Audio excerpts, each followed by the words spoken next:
Bienvenue au Geek Show de Popcorn. Cette semaine, on reçoit Antoine. Comment ça va? Ça va, et toi? Merci. Ouais. Merci pour l'invitation, surtout. Ouais, pas de problème, pas de problème. Antoine, t'as un petit projet. C'est jamais des petits projets. Ouais, pour l'instant, c'est petit, mais c'est voué à grandir. Ouais, ça va devenir quelque chose d'assez grand. C'est Book. Les éditions Book. Les éditions Book, ouais, tout à fait. C'est quoi au juste les éditions Book? Alors, les éditions Book, c'est donc une maison d'édition spécialisée dans le jeu vidéo. Donc avec en premier lieu une publication trimestrielle donc sur le jeu vidéo québécois et montréalais, où donc je vais parler de l'industrie et en gros de comment on fait les jeux ici et comment on vit les jeux ici.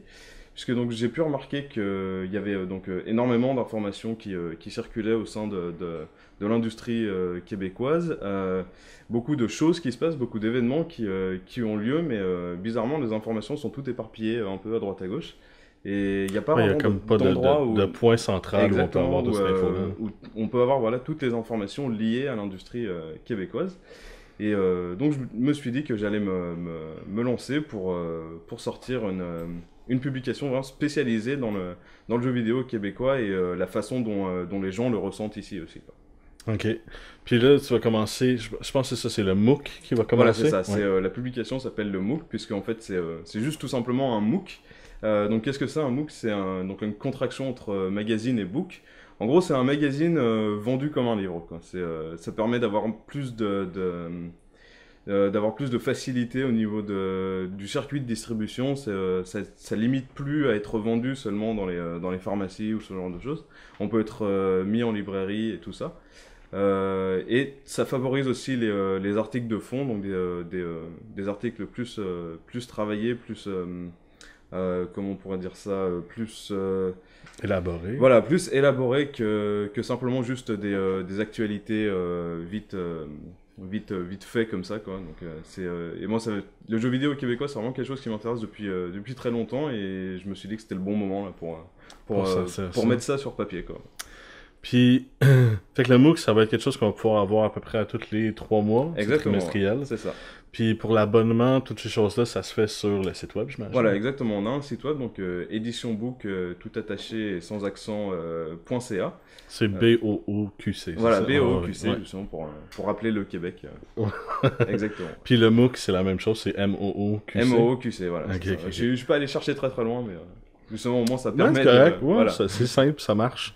Puis dans la première édition, on peut s'attendre à avoir... Parce que ça, tu vas pas parler juste de l'industrie du gros jeu vidéo, des gros développeurs. Tu vas parler aussi des développeurs un peu plus indépendants. Ouais, c'est ça. C'est parce que donc on a des gros studios, on a la chance d'avoir des gros studios ici au Québec, mais on a aussi surtout la chance d'en avoir énormément de petits qui font des jeux, donc certains diront beaucoup plus innovants que les gros, puisqu'ils peuvent se le permettre aussi, quoi.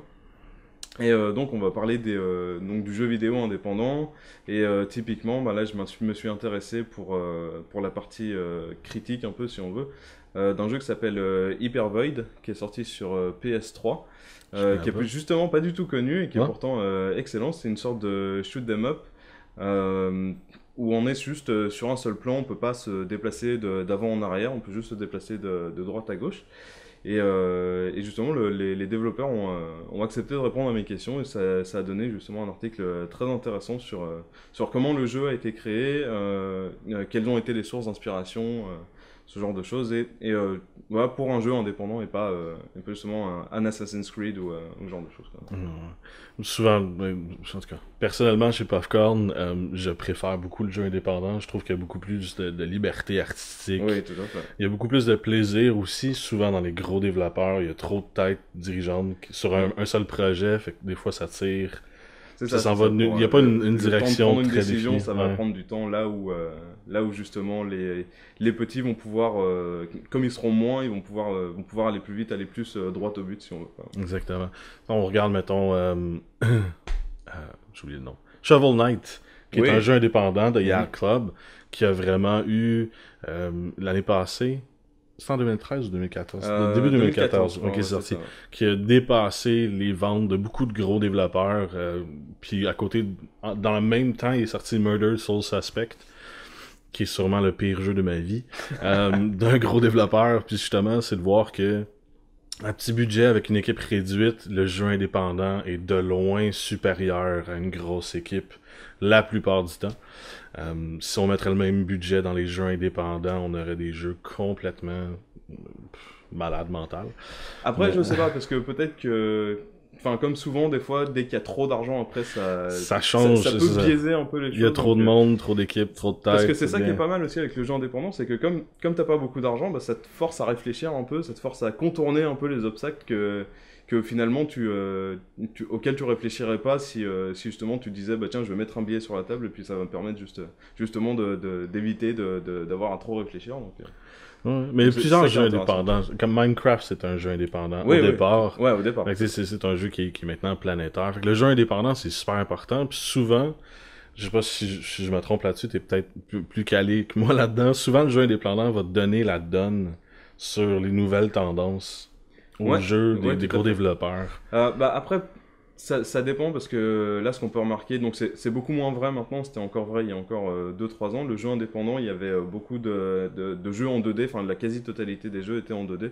Là où justement les jeux des gros développeurs étaient tous en 3D, mais maintenant ça s'entrecroise un peu. Puis on a par exemple des jeux comme Child of Light, même si j'aime pas beaucoup le jeu, qui a été fait en 2D chez Ubisoft, par une petite équipe chez Ubisoft.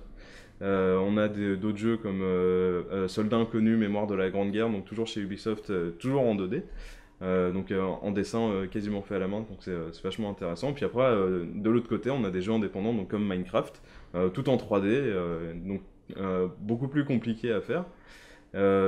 Donc c'est ça, maintenant ça se mélange un peu et on retrouve un peu ces deux tendances. Mais Ubisoft, justement, Child of Light, c'est une petite équipe réduite qui travaille là-dessus. La même affaire sur le jeu de guerre, que j'oublie tout le temps le nom, c'est quoi? Soldats Inconnus. Soldats Inconnus, ouais. C'est des petites équipes qu'ils ont faites, c'est extrêmement artistique, puis c'est justement basé sur un peu le modèle du jeu indépendant. Oui, voilà, c'est une petite équipe qui travaille là-dessus avec un petit budget, un budget qui est fort intéressant, c'est certain. Puis, t'aimes pas Child of Light? Pas vraiment. Bah, en fait, je trouvais qui reprenait vraiment énormément d'éléments de jeux de rôle japonais. Et puis, c'était. Donc, je suis un très grand joueur de jeux de rôle japonais, j'adore ça.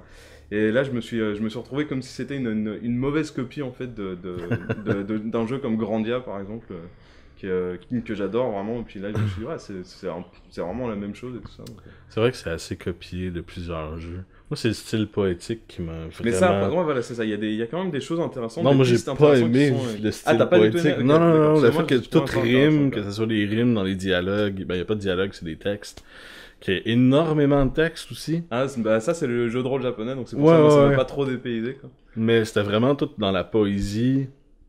Puis c'était extrêmement long, puis des fois de l'information se perdait à travers de ça, puis je veux dire, si t'as pas le goût de lire un poème pendant 15 pages de texte, ben moi je skippais tous les textes. Mais côté graphique, c'était vraiment génial. Oui, ça c'était vraiment bien trouvé de pouvoir faire ça. Et puis après, quelque chose qui était intéressant aussi d'avoir fait ça dans un jeu, c'est d'avoir fait appel à une artiste locale pour faire la musique. Une artiste voilà, très connue en plus. Et donc ça on pourra dire ce qu'on veut un peu sur Cœur de Pirate, parce que je sais qu'il y en a qui l'aiment pas trop. Mais c'était vachement intéressant de pouvoir de faire appel à une artiste locale et pas un compositeur hyper reconnu, spécialiste en musique de jeux vidéo. Là je crois que ça devait être son premier travail sur un jeu vidéo, et puis c'était une super idée, quoi. Ouais, non, mais la trame sonore de Child of Light est super bonne aussi. J'aime pas l'artiste Cœur de Pirate, la personne je la connais pas, mais j'aime pas ses chansons, mais le travail qu'elle a fait sur Child of Light, c'était super bon. C'est quand même très différent de ce qu'elle fait habituellement, quoi. Ouais, mais c'est une vision extérieure qui va changer un peu la donne. Exactement. Et ça, c'est très intéressant. Fait que le book, on peut retrouver ça sur le site web. Oui, le MOOC, à vrai dire, on peut retrouver ça sur le site web de Book. Disponible en précommande, là pour l'instant, jusqu'à une sortie normalement pour le mois de mai. Là, on est en train de finaliser la mise en page avec mon graphiste, et donc tout le monde travaille très très dur pour le sortir justement dans les meilleurs délais, et puis donc, normalement en mai. La sortie du vidéo, c'est au début du mois de mai, on n'est pas encore sûr exactement quand. Donc allez voir ça, le Book, BOOQC.com ou c'est? .ca, .com, le .com redirigera vers le CA. J'ai acheté les deux noms de domaine, comme ça j'étais sûr de... Ouais, ou l'autre, tu vas vraiment te tromper. Puis ça se trouve à peu près dans quelle gamme de prix? Alors le MOOC en version physique est à $15. Pour l'instant, pour la précommande, il est encore à $14. Et la version numérique est à $8. Ça vaut vraiment la peine, c'est vraiment pas très cher pour justement se tenir au courant des jeux indépendants puis de qu'est-ce qui se fait au Québec. Qui va sortir tous les 3 mois, ouais. Ça vaut vraiment la peine. Donc on va commencer les questions. Mademoiselle Popcorn, première question. On reçoit Antoine. Salut. Ça va? Ça va, et toi? Merci. Ouais. Merci pour l'invitation, surtout. Ouais, pas de problème. Antoine, t'as un petit projet.